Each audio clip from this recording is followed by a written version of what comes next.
problem. Well, welcome to Miss Freida PILUS of Cempaka International Schools in Malaysia. Now, I just want to welcome you and congratulate you on your international success. Well done. And just to begin, can you tell us about your past success in this year? Yes, thank you very much. You know, it's a great honor to be here in Oxford and to receive such a prestigious award, the Socrates Award. Well, last year, in fact, last year we, starting from about 4 years ago until last year, we have won actually 9 World Cups in the World Education Games for science, mathematics and literacy. And I had the opportunity given to me, the honor actually given to me to go to Sydney to collect these trophies.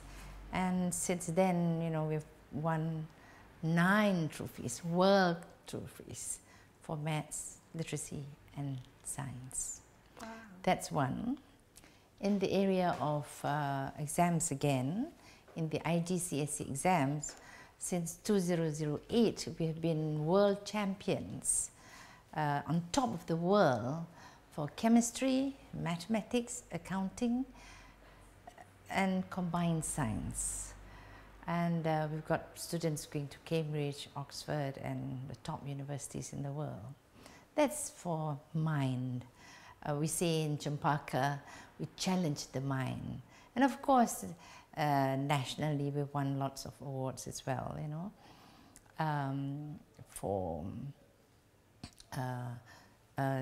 There was an entrepreneur game that was conducted by our Ministry of Finance.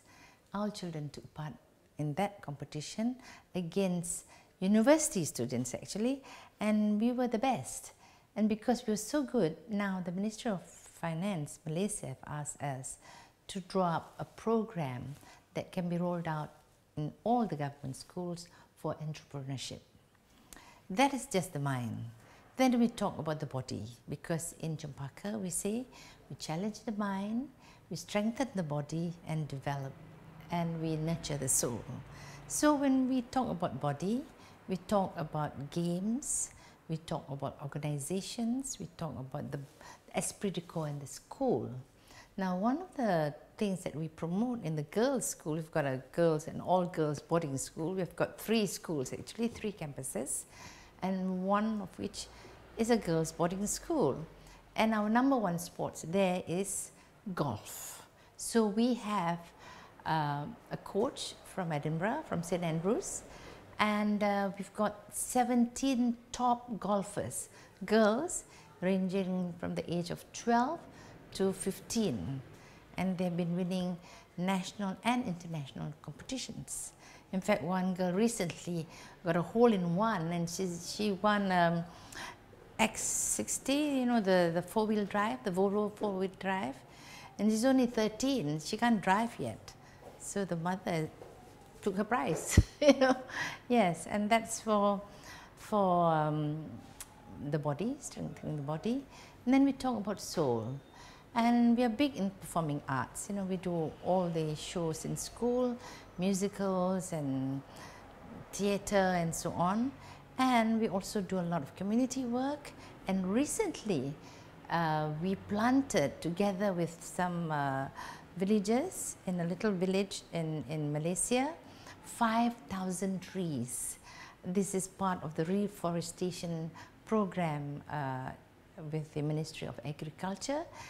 And as a result of that, actually, I planned to have in the girls' school an integrated farming project for a new ecosystem. Because you see, these are all urban children, you know, and they have never done farming and things like that. So we are going to go into this new project where they will be doing integrated farming, and it will be part of their science program together with their subject food and nutrition.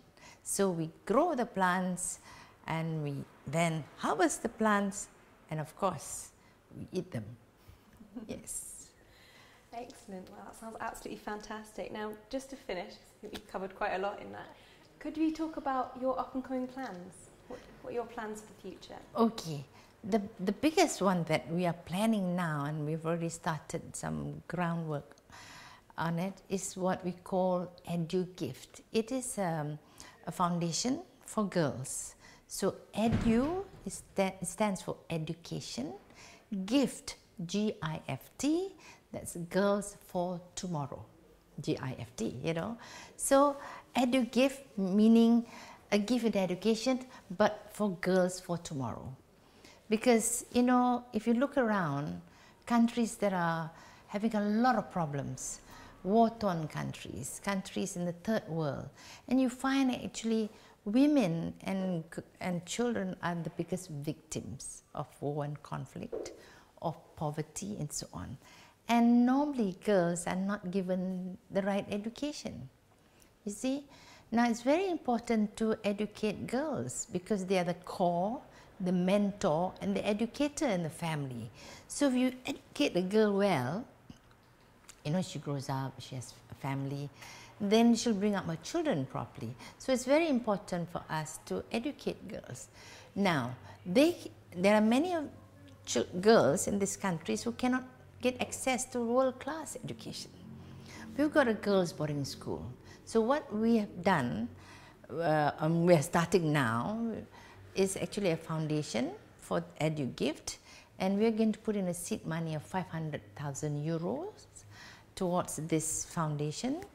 And then we would like to go to 100 countries in the world where they'll give us 2 girls from each country. So that means 200 girls from 100 countries, girls who's got the potential, who are smart, but they just don't have the access to world-class education.